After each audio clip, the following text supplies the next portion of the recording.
Guys, what we are doing today is I'm going to review with you for your Unit 10 test that you need to take this week. I've got a PowerPoint ready for you here, so get out your notes. Let's see. There we go. All right, so Unit 10 test review, there's 26 questions. There's 17 multiple choice, 8 true or false, and then there's one matching question that has 10 questions under it. So like it'll give you a person and then it'll give you what they did and you have to match them together, okay? All right, so go in here in order, or not really in order, but chronological order, I should say. Not order by the test, but we're doing chronological. All right, Marco Polo's adventures showed Europe all the goods the West Indies had to offer. He showed them these things, the spices, the silks, the perfumes, all this stuff, but he didn't show them a simple way to be able to get there. He did not show them a water route to be able to get to the West Indies. Then Prince Henry of Portugal founded a school for training sailors. He was known as Prince Henry the Navigator. Most of the sailors coming out of Portugal came through his school. Ferdinand Magellan, he was the first to sail around the world, or his crew did. Remember, he died halfway through. His crew was the first to sail around the world. Spanish explorers, once we reached the New World, they were not very nice. They conquered and destroyed the Inca and Aztec civilizations. When the New Netherlands sent Henry Hudson on an exploration trip, he claimed rich farmland along the Hudson River. Henry Hudson, Hudson River, New Netherlands, now is known as New York. Champlain, Samuel D. Champlain from France, he settled Quebec. All right, then in 1607, the first permanent English colony was established in Jamestown, Virginia. The main crop in early Virginia was tobacco. It was known as a cash crop, meaning it made a lot of money. All right, the members of the Church of England who wanted to purify and simplify the church were called Puritans. They were the ones who wanted to purify the church were called Puritans. Those who thought the church was beyond repair and just needed to separate completely from them were known as the Pilgrims. In colonial times, meaning before the American Revolution, colonial times, the New England villages often held town meetings. Then Thomas Jefferson, of course, wrote the Declaration of Independence. 1781, after the American Revolution, this is during the American Revolution that this happened. The Second Continental Congress came together and they came up with the Articles of the Confederation. In 1781, the United States was governed by the document called the Articles of Confederation. Articles of the Confederation weren't that great. There's several different reasons why they weren't that great. But for the purpose of your test, you need to remember, under the Articles of Confederation, the federal government was weak because it could not levy taxes, meaning it could not charge its citizens taxes. That was a power that was left up to the individual states, but you now had a broke federal government who couldn't pay their war debts coming out of the American Revolution.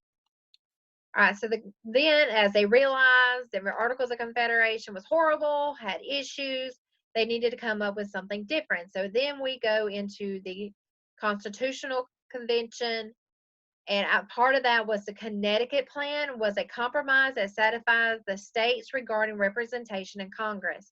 You remember you had the small state plan, the large state plan. Small state plan wanted everybody to have 2 representatives. The large states wanted representation based off the population.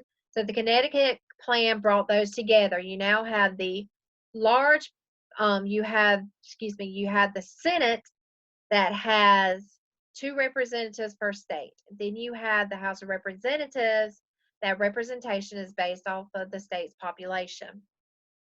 Also under the Constitution, you had a system of checks and balances. Each branch, there was 3 of them. You have the executive, legislature, and judicial branches. And under that, the legislative branch was the branch that made the laws. All right, the U.S. purchased Louisiana from the French for $15 million. This was the Louisiana Purchase, Louisiana Territory. And Lewis and Clark explored the Louisiana Territory.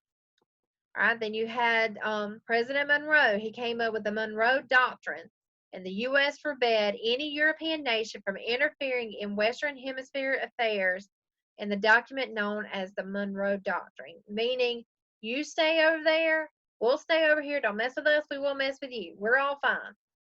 It helped for a little while. Then we eventually had to step in, and they've come over to our territory as well. All right, so the cotton gin, we're looking at the Industrial Revolution. We're looking at a time of a lot of inventions, a lot of growth in the country. The cotton gin made cotton king and caused the cotton culture to move west. As they moved west, you needed to be able to move communications. So you had Samuel L.B. Morse, who invented the telegraph, also Morse code. Cyrus McCormick invented the reaper, and Robert Fulton invented the steamship. So now this is a period of growth. Now we're getting to a time of turmoil when the country is having to decide what it's going to do about states' rights issues, about tariffs, and about slaves. The Compromise of 1850 stated that slave trade in Washington, D.C. would be illegal. You had Harriet Beecher Stowe. She wrote her infamous novel, Uncle Tom's Cabin. And then we've eventually got to the point where with Lincoln's election, the two, North and the South, have two very different ideas of what a country should be. So you have the South starting to break off. They're starting to secede from the Union. The first Southern state to secede from the Union was South Carolina. So then we go through the Civil War. The North wins the Civil War. Fortunately, it doesn't end well for the North and for the Union. John Wilkes Booth comes along, and he's best remembered for shooting Lincoln. Lincoln's vice president, Andrew Johnson, was his successor. And we go into a period after the Civil War that's called Reconstruction. So we finally make it through Reconstruction. We keep rocking on. Cuba gained their independence after the Spanish-American War. Theodore Roosevelt authorized the Panama Canal. With the Panama Canal coming in, you got the biggest holdup on that project is diseases. So you got a guy coming in, Colonel William Gorres, who's found the cause for yellow fever. All right. And then we've got Germans' decision to attack and sink neutral ships led the United States to enter World War I. We get out of World War I and we go into a depression. The man who brought the U.S. hope during the Great Depression with his New Deal was Roosevelt, FDR, Franklin D. Roosevelt. All right, so we're good. We got out of the depression. Well, here comes another war. The U.S. tries to stay out of it for a while. Doesn't happen. So the U.S. entered the Second World War when Japan bombed Pearl Harbor, Hawaii. Okay, make sure on this question, make sure you read it because you just look at it, you're like, oh, yeah, that's right. Make sure you read that question, okay? The U.S. entered the Second World War when Japan bombed Pearl Harbor, Hawaii, okay?